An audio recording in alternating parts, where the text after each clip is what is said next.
multiplication allows us to take a multiplication problem and turn it into a counting problem. We can solve this problem visually. Instead of memorizing fact families, we can see our multiplication right in front of us with this method.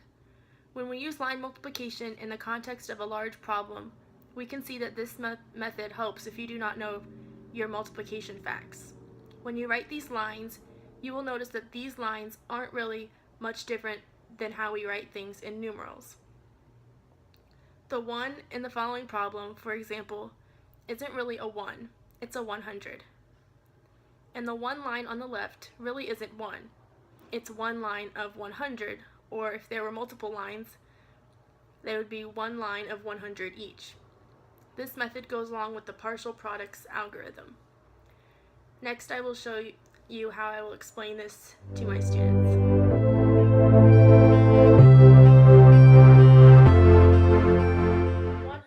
122 times 37.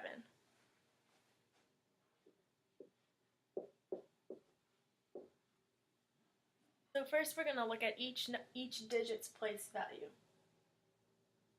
So let's start with the 1, and the 1 is in the hundreds place. So we're going to make that color be hundreds. Next we have the 2, which the 2 is in the tens place. Also this 3 is in the tens place.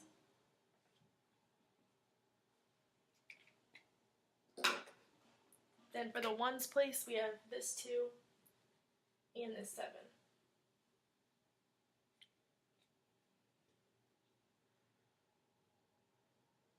So it says right here in the hundreds place we have 1. So I'm going to draw one line.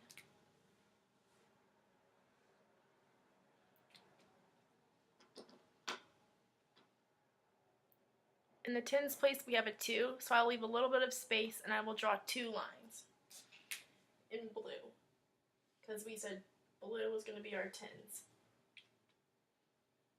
Then in the ones place we have a red, and that's 2. We are multiplying this by 37. There is a 3 in the tens place in 37, so I will draw 3 lines in blue, because we said blue would be tens.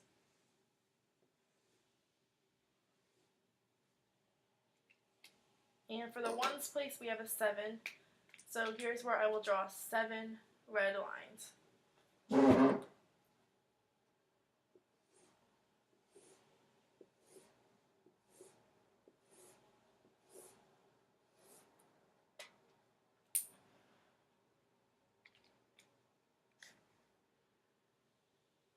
To find the answer with this method of multiplication by lines, you count up the intersections. So we can place dots there to show where the intersections happen.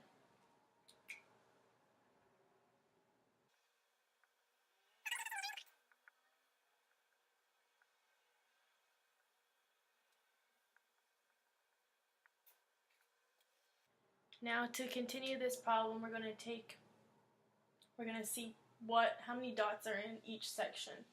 So we can start right here, and this one is the blue intersecting with this purple.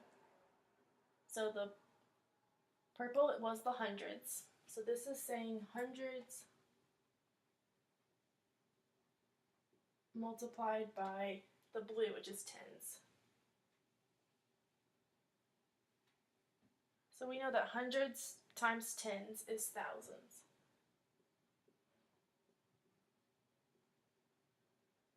So these 3 dots are going to be thousands. So there's going to be 3,000. Okay, and then we can move on to this section, and this is blue intersecting with blue. And we know that blue are tens, and these blue are tens. So tens intersecting with tens. We know that is hundreds.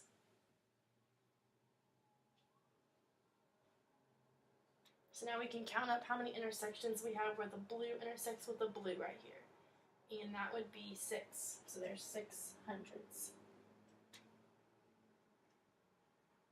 Now we can move on to this one, and this is where the blue intersects with the red, which the blue we said were tens.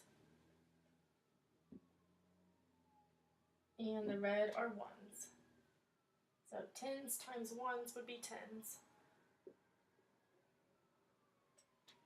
And then if you count up these intersections, we have 6. So there's 6 tens or 60. Moving on right here, we have, this one was hundreds.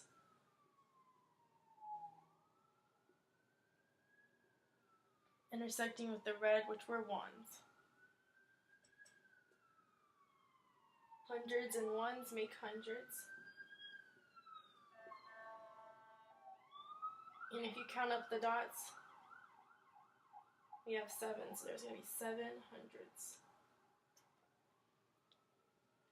Now this one is blue intersecting with red, so the blue are the tens, and the reds are the ones.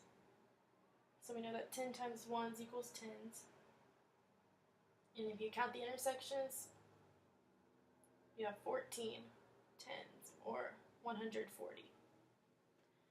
Then lastly, we'll move on to this section, and this is red intersecting with red, which was ones times ones.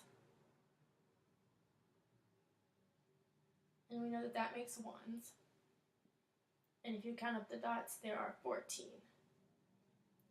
So to find the final answer, you're going to add up all the solutions that we just found. Add up 3,000 plus 600 plus 60. We know that that is 3,660. And then we're going to add up 700, 140, and 14. When we add that up, we get 854. So now to find the final answer, we're going to add up these two. So 3,660 and 854.